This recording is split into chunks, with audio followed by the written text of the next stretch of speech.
C'est parti, première course de bon matin, premier combat. Alors tout d'abord, l'inceste, c'est encore un sujet tabou aujourd'hui. Et pour lutter contre un tabou, il faut tout simplement commencer par le nommer, par en parler, par communiquer dessus. L'inceste, c'est une intrusion dans l'intimité psychique et ou physique d'un enfant à des fins de satisfaction sexuelle. Viol, agression sexuelle, attouchement, exposition à des contenus pornographiques, etc. En maintenant l'inceste comme un sujet tabou, en fait, cela bénéficie seulement aux agresseurs. Alors attendez, je vous reprends parce que j'ai une énorme flaque d'eau là. C'est du direct, on s'adapte. C'est authentique. Ah ouais, c'est vraiment... Elle est énorme cette flaque d'eau. Ah, c'est quelque chose là. Ouh. Conditions directes. Donc, comme je disais, en maintenant le tabou, ça bénéficie seulement aux agresseurs. Et ça perpétue le cercle incestueux.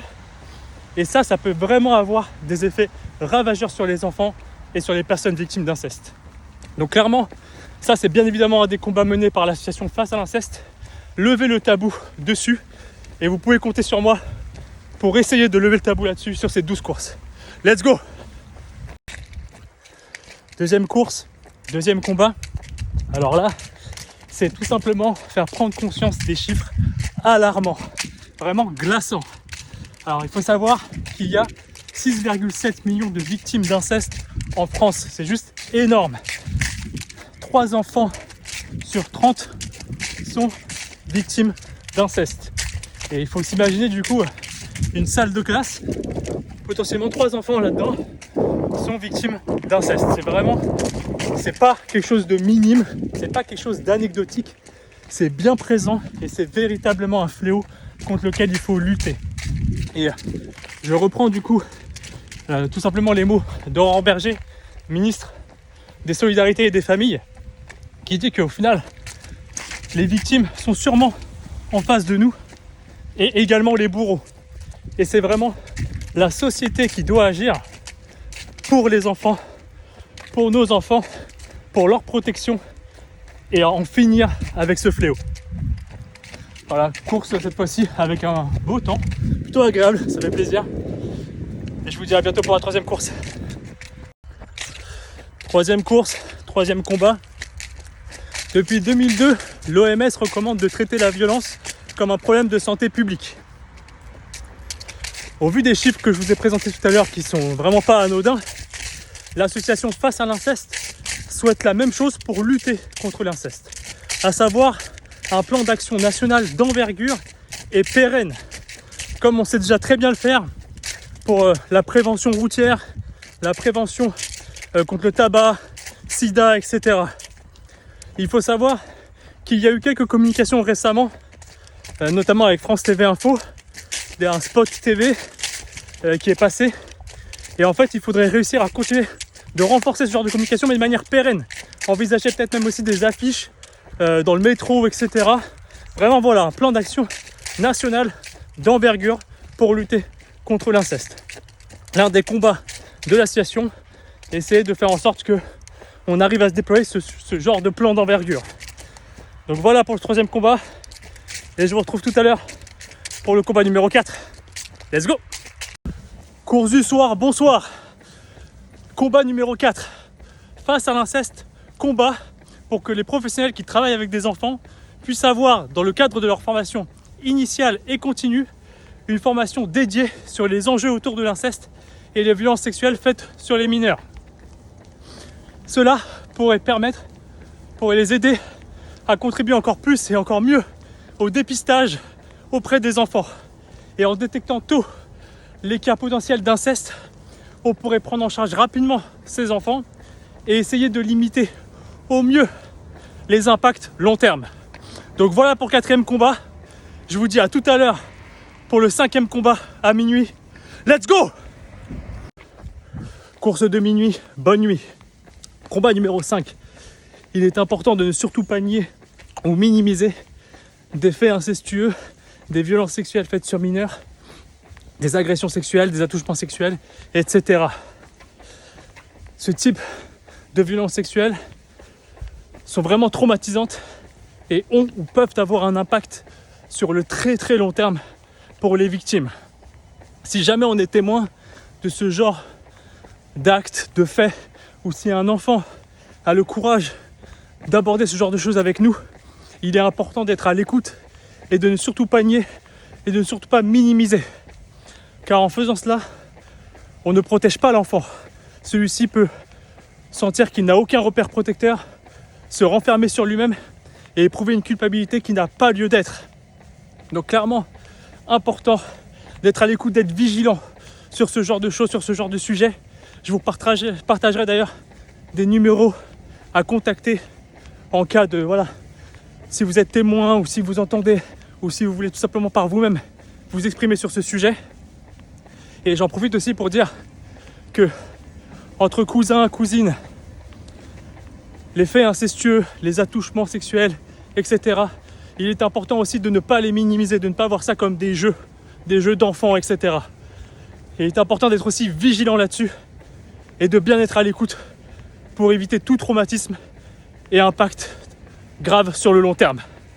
Donc voilà pour le combat numéro 5. Je vous dis à 4h du matin pour le combat numéro 6. Let's go, on lâche rien. À aparté, juste de ressenti personnel, sur cette 5e course de minuit, en fait je passe un cap et je découvre l'inconnu. En réalité je n'ai jamais été au-delà de cette distance-là en cumulé et je n'ai jamais couru à minuit. Donc clairement là j'explore l'inconnu et c'est ça que j'aime bien avec ce challenge, c'est que je savais que très vite j'allais devoir m'affronter à l'inconnu. Clairement, là je vous avoue, les jambes sont lourdes, je commence à être fatigué. Mais justement, c'est aussi ça que je voulais. Au-delà de lever le tabou sur l'inceste et de parler des combats de l'association, l'un des objectifs c'était aussi de voir qui j'étais vraiment quand j'étais dans le dur, très dur. Et c'est ce qu'on va voir, c'est ce qu'on va commencer à voir, je pense, dès maintenant, dès cette nuit. Et vous pouvez compter sur moi pour tout donner, pour rien lâcher. Clairement, j'ai les jambes lourdes et pourtant je suis en train d'avancer, je suis en train de la faire, cette 5e course à minuit, tout seul d'ailleurs. Il y a des voitures qui me voient, qui se disent mais qu'est-ce qu'il fait ce malade avec sa lumière rouge? Eh ben je m'en fous. C'est aussi ça le but, c'était aussi de me dépasser. Et donc j'ai hâte de voir, là à 4h du matin, comment je vais être. Bref, je prends bien conscience que beaucoup se joue dans le mental et c'est ce que j'essaye de faire là. Et je vais beaucoup me baser là-dessus pour la suite. Ne lâchez rien, battez-vous jusqu'au bout, peu importe les challenges que vous avez, qu'on se batte ensemble et on va aller au bout de ce défi. On va y aller au bout, je lâcherai rien. Course numéro 6, 4h du matin. Combat numéro 6. Sensibiliser et faire prendre conscience des lourds impacts psychologiques.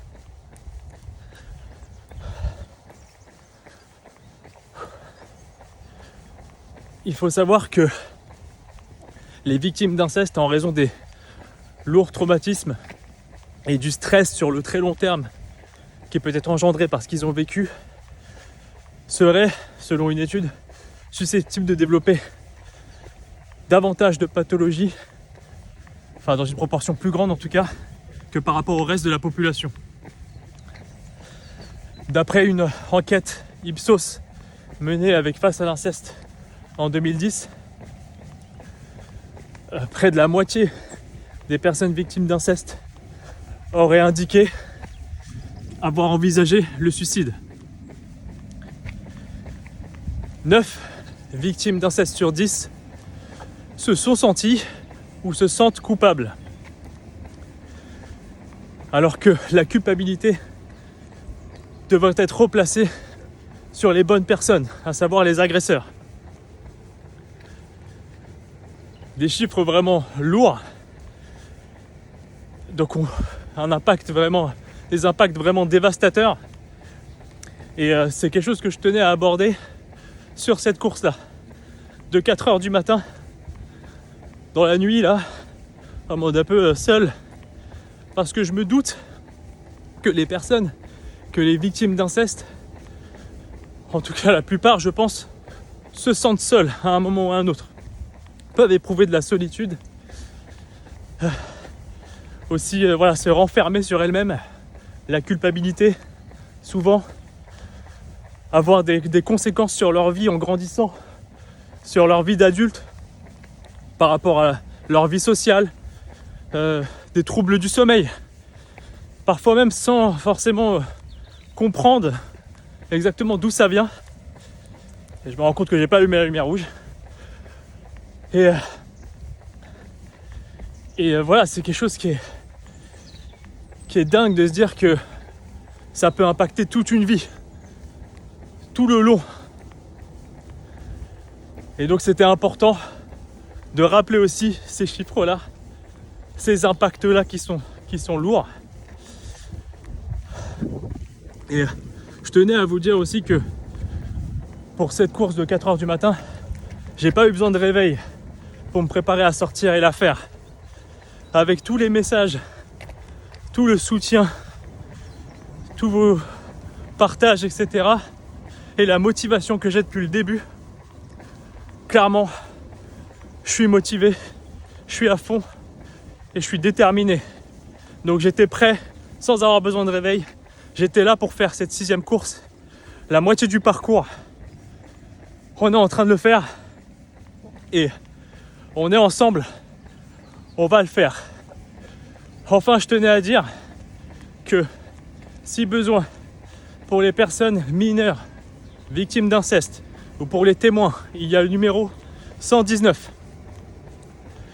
Il y a également pour les victimes d'inceste en général qui souhaitent parler, qui souhaitent avoir de l'aide, le 166 006. Je vais vous partager une brochure qui a été faite par Face à l'inceste qui regroupe les différents numéros de téléphone. Donc ce sera dans la story sûrement que je vous partagerai ça. Voilà pour le combat numéro 6. Et je vous dis à tout à l'heure à 8h du matin pour le combat numéro 7. À tout à l'heure. 7e course. 8h sous la pluie. Mais c'est pas ça qui va m'arrêter. Le réveil a été dur ce matin, je vous cache pas, ça a été le plus dur de tout le défi pour l'instant. Mais je suis là et je compte bien aller jusqu'au bout. 7e combat. Alors, Face à l'inceste se bat aussi pour la sensibilisation des professionnels de santé. À savoir que il serait top que les professionnels de santé soient sensibilisés sur ce sujet et que la question « Avez-vous été victime de violences sexuelles au cours de votre enfance ?» soit intégrée à la liste des questions posées par les professionnels de santé aux adultes qu'ils rencontrent.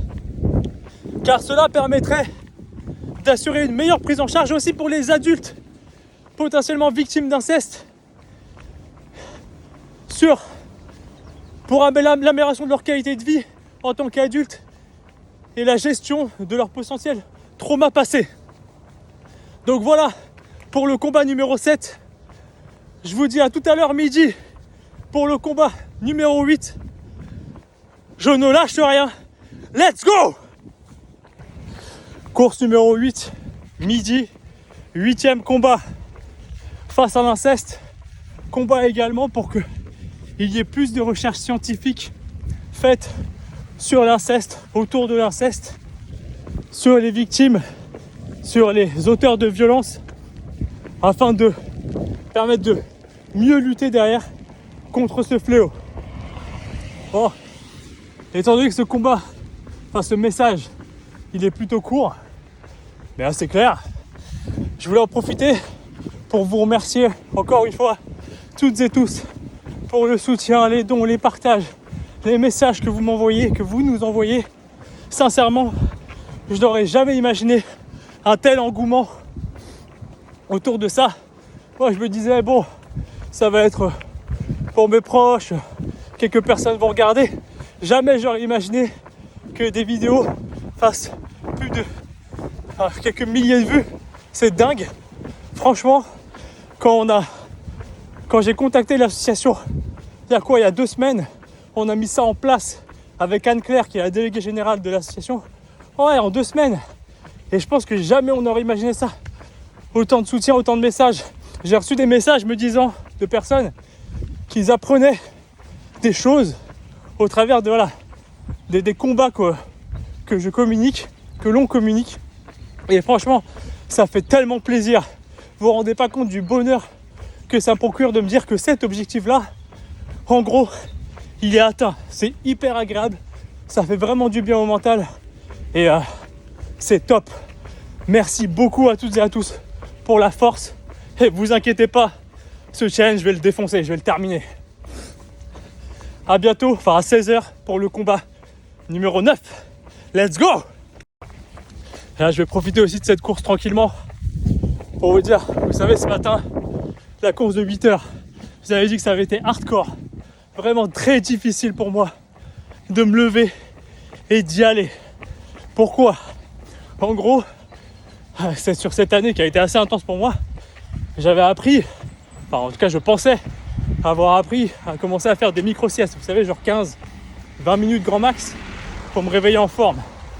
Et en fait là, avec les kilomètres accumulés, la fatigue et tout ça, ça a été un bel échec. En gros, je suis parti sur une sieste pour l'an 2025. Et quand j'ai été réveillé, ça a été d'une violence. J'ai eu l'impression que j'étais plus là quoi. Et donc clairement il a fallu puiser dans le mental. Et j'y ai réfléchi tout à l'heure. Et ça m'a donné envie de vous partager quelques astuces entre guillemets à mon humble échelle. C'est des astuces homemade. Peut-être qu'elles ne seront pas efficaces pour vous, mais voilà, je me dis, on partage, on ne sait jamais. Les astuces quand vous avez la flemme de faire quelque chose, un projet ou aller au sport, etc. Voilà, quelque chose sur lequel vous étiez accordé, vous étiez dit bon je vais le faire, et d'un coup vous avez la flemme pour X raisons. En gros, moi l'une de mes astuces qui marche depuis quelques années, c'est en fait à chaque fois je me dis que c'est un peu un accord que je me suis fait avec moi-même. Je me suis dit bon, par exemple, je dois aller au sport à telle heure le matin, demain c'est impératif. C'est un accord que je me fais avec moi-même. Et je me dis, si je ne respecte pas cet accord, en gros, je ne peux pas compter sur moi-même. Et si je ne peux pas compter sur moi-même, comment puis-je espérer que des gens autour de moi, mes amis, mes proches, ma famille, mes collaboratrices au travail, etc., puissent compter sur moi, si je ne suis même pas foutu de compter sur moi-même? C'est assez violent comme raisonnement, je l'accorde. Mais du coup, avec ça, bien évidemment, j'ai pas envie de ressentir d'éprouver ce sentiment qui est horrible, se dire en fait personne ne devrait compter sur moi parce que je ne savais pas capable de compter sur moi-même. Et du coup, pour éviter de ressentir ça, ce que je fais, c'est juste que je fais le truc en fait. J'y vais, ce sur quoi je m'étais engagé, je me lance dedans. Donc ça, c'est une de mes astuces perso qui depuis plusieurs années maintenant marche plutôt bien. Pour éviter de ressentir quelque chose qui est vraiment très frustrant et très dur à digérer, au final, je me lance tout simplement. Après, je voulais aussi en profiter pour partager un autre message. Ce matin, j'ai aussi dû faire preuve, clairement, de discipline. Il n'y avait que ça, il ne restait plus que ça, il ne restait plus que mon mental et la discipline. Parce que mes jambes, mon corps me disait, mais hey, gros, continue de dormir. Là, le lit, il est là pour toi. Et en fait, ça m'a fait penser au marathonien Eliud Kipchoge, désolé pour la prononciation, un marathonien légendaire pour ceux qui ne connaissent pas, d'exception vraiment, qui vient d'une autre planète. Le mec, il a battu des records, il est incroyable. Et en fait, à un moment, il a dit une phrase qui m'avait marqué et qui m'a clairement sonné à la gueule ce matin. C'est, en gros, seules les personnes disciplinées sont libres. Parce que si on n'est pas discipliné, en quelque sorte, on est esclave de nos humeurs et de nos passions. Et ce matin, je peux vous assurer que j'ai failli être esclave de mes humeurs. C'est-à-dire, là j'ai envie de dormir en fait. Là j'ai envie de dormir. Et clairement, si j'avais pas cet état d'esprit de discipline que j'ai appris à avoir avec le sport, etc. ces dernières années, ça, c'était limite quoi. C'était vraiment limite. Donc j'avais aussi envie de vous partager ça, parce que je trouve que c'est bien aussi. Ça fait partie du côté ressenti personnel, entre guillemets. Et en espérant, voilà, modestement que ça puisse vous être utile. Voilà. C'est vraiment du homemade, hein. Comptez pas trop là-dessus, hein. Je suis pas coach sportif les gars. Mais voilà. Allez, à bientôt pour la suite. On n'a pas fini ce challenge encore.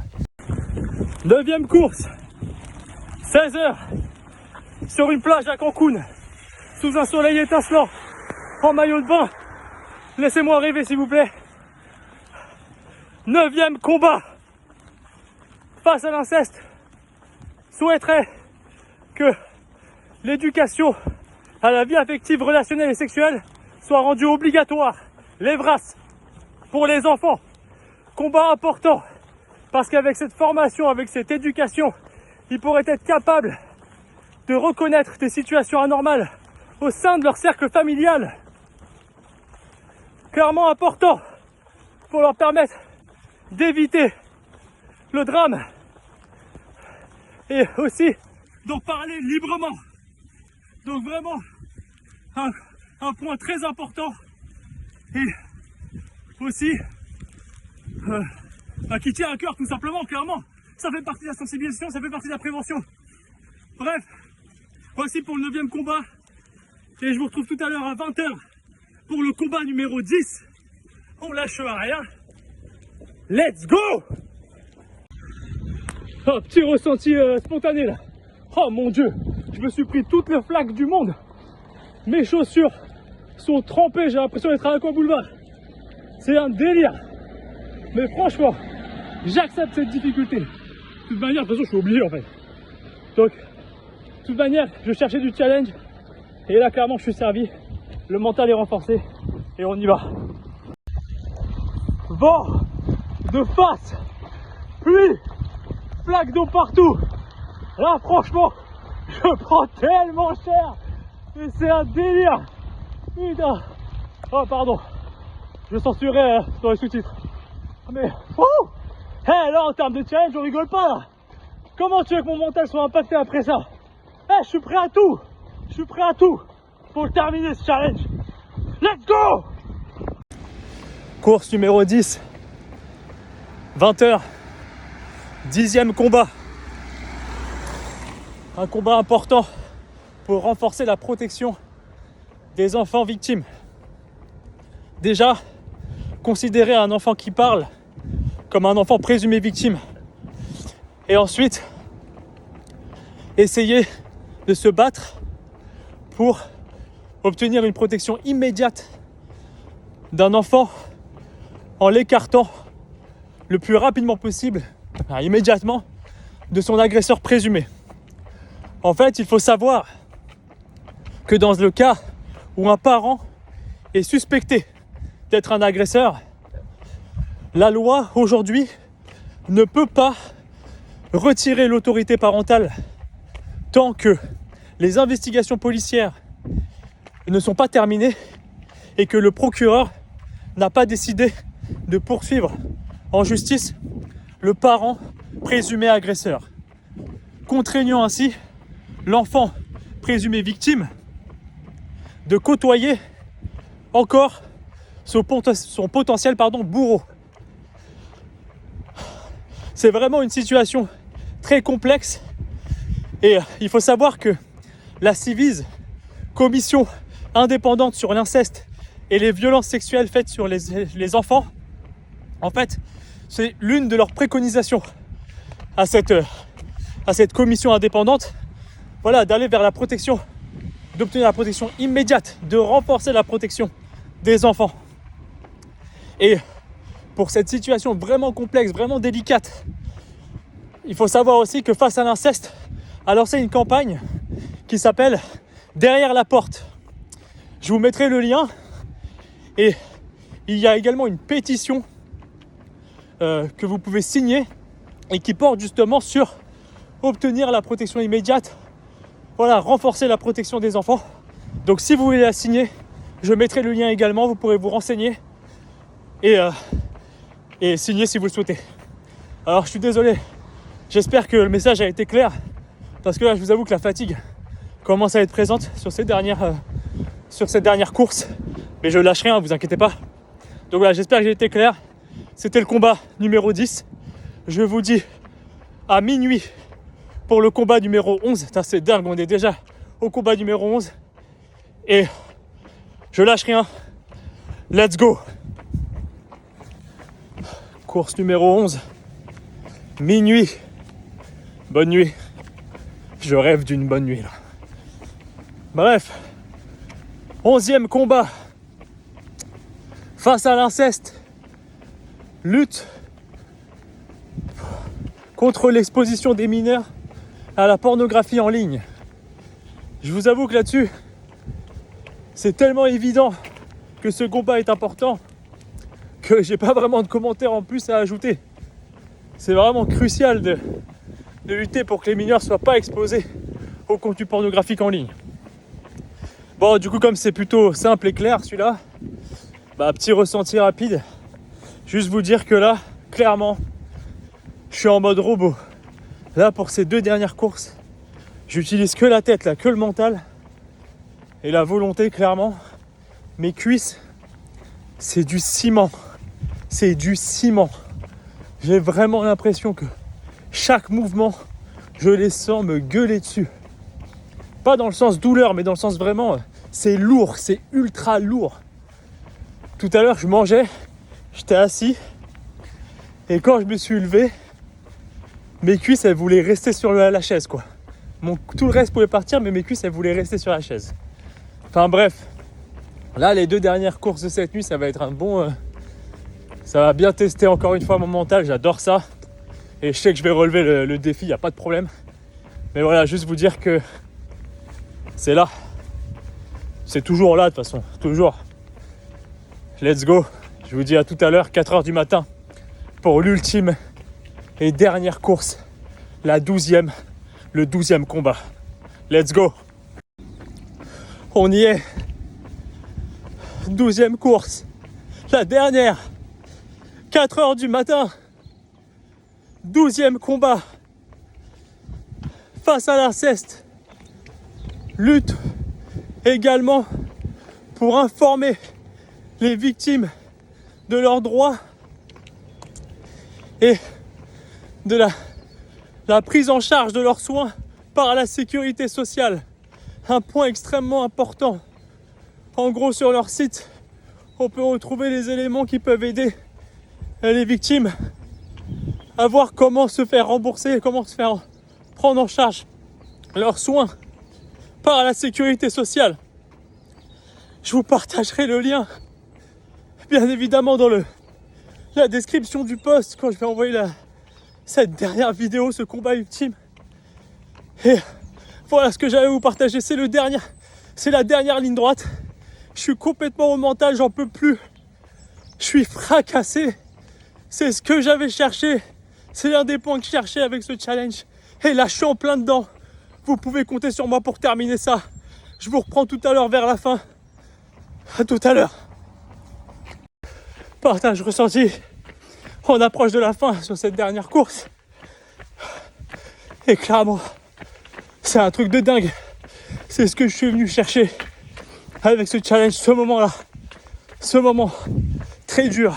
C'est la course la plus dure de toutes. C'est pas pour rien que c'est la 12e. Et là, je suis vraiment dans le dépassement, dans le mental qui va jusqu'au bout. Je sais que mon mental peut aller encore plus loin, je le sais. Clairement, ça m'a permis de creuser ce point-là. Et avec toutes ces courses sur ces 2 jours à peine, j'ai eu beaucoup de temps de réfléchir. Et je repense à quelque chose qu'une bonne amie à moi m'a dit. C'est qu'en fait, des fois, il est bien de prendre le temps de se poser et de regarder ce que l'on a accompli. C'est vrai que là-dedans, je suis nul parce que je le fais jamais. Et là, j'avoue que franchement, je me dis que c'est peut-être le moment sur cette année, sur cette fin d'année 2023, de me dire que je suis vraiment content, très heureux et fier d'avoir choisi, d'avoir compris surtout déjà qu'est-ce qui fait mon bonheur. Longtemps, j'ai essayé de comprendre qu'est-ce qui me rendait heureux. Et aujourd'hui, j'ai compris que c'était ça. C'est le dépassement, c'est toujours prendre le risque d'échouer pour progresser. Et ce sentiment-là, à ce moment-là, on y est presque. Il reste 500 mètres. Ce sentiment de me dire, quand on va accomplir un truc qu'on pensait vraiment très compliqué, exigeant, difficile, ça me procure un bonheur monstre. Et ça, c'est super clair. Autre point, je suis voilà, très heureux d'avoir choisi cette cause parce que j'aime le dépassement de soi. Mais pour être heureux, je sais aussi que je ne veux pas le faire à chaque fois uniquement pour moi. J'ai besoin de soutenir une cause qui est juste. Et là, clairement, je suis fier d'avoir choisi cette cause que j'estime juste. Je regrette de ne pas avoir contribué à cette cause plus tôt. Et j'espère aujourd'hui qu'avec ce challenge, j'ai apporté une modeste pierre à l'édifice d'une lutte qui s'annonce encore aujourd'hui très difficile et grande. Je suis aussi... Oh putain, je suis aussi fier de me dire que cette année, je me suis tapé 2 déménagements. J'ai chopé un appart, travaux, en même temps que je changeais de poste. Toujours plus, sans prendre le temps vraiment de me poser. Et jusqu'à chercher encore ce challenge-là. Le semi-marathon, mon premier semi-marathon, avec des collègues géniaux qui ont eu une idée incroyable pour soutenir une autre association. C'est juste dingue. Et là, j'avoue que je prends enfin le temps de me dire putain de merde. Putain, je suis content, je suis fier de moi. Ah, c'est fait tellement du bien. Et j'espère aussi avoir réussi à montrer que, avec ce challenge, on peut vraiment toujours se dépasser, toujours aller au bout.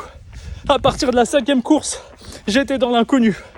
Et j'ai réussi à me foutre cette course derrière. Comme quoi, le mental, il peut vous emmener super loin. Bravo à toutes et à tous. On est parti de 300 €, 350 € la veille du challenge. Qui aurait cru qu'on arriverait à 1300 € aux dernières infos que j'ai eues? C'est juste énorme, on peut vraiment être fier.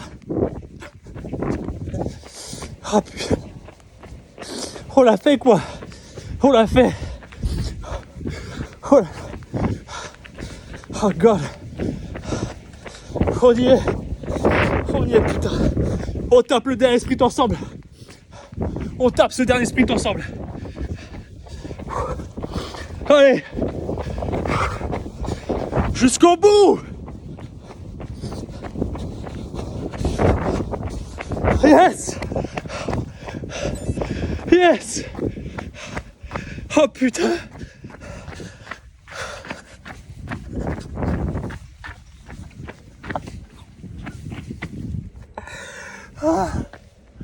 Oh putain.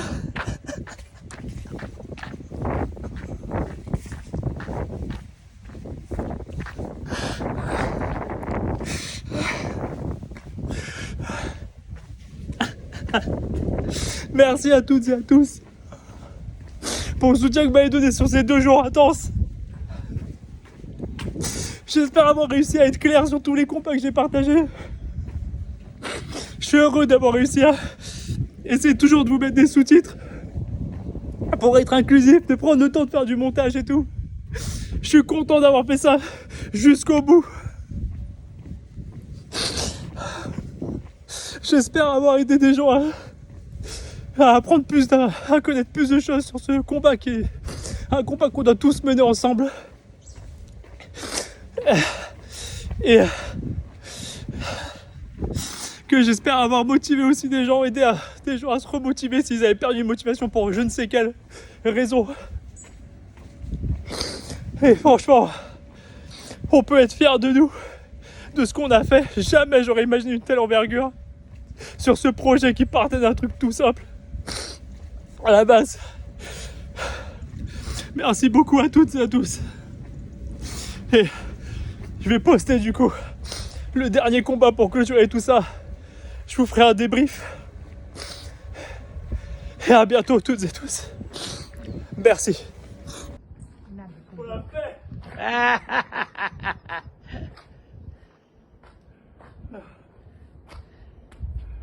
Allez, on va fêter ça. Allez.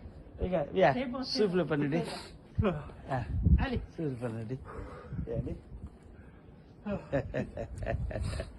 Merci papa. bravo, Ney. Allez, Sarah. C'est bien, c'est bien. Tu vois, t'as réussi, t'as réussi, t'as réussi, t'as réussi. C'est bien, c'est bien. C'est bien pour tous. C'est bien, c'est nous qui devons te remercier.